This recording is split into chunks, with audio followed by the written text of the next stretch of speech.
আজকালকার পোলাপাইন তোরা প্রেম করছিস, প্রেম করিস তোরা, প্রেমের কি বুঝিস? প্রেমের বুঝিস?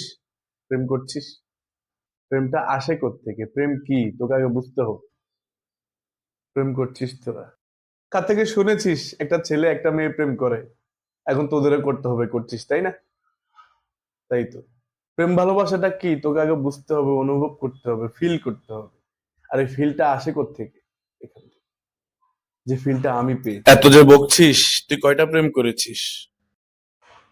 শোন, কাউকে প্রশ্ন করার আগে আগে দেখে নিবি কাকে প্রশ্ন করছিস। কি প্রশ্নটা করলি তুই? কিছু হইল? আমাকে জিজ্ঞেস করছিস?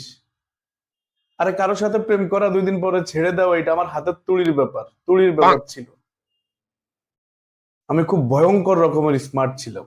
কোনো মেয়ের সাথে প্রেম করা আমার হাতের তুড়ির ব্যাপার ছিল।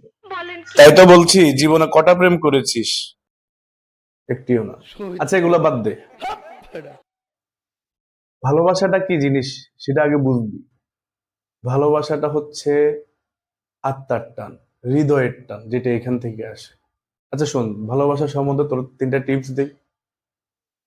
আর কত তোদেরকে ফ্রি শিখাবো। শিখাতে শিখাতে একদিন আমি তো হারিয়ে যাবো, আমি না থাকলে কি করবি, হ্যাঁ? 3টা টিপস।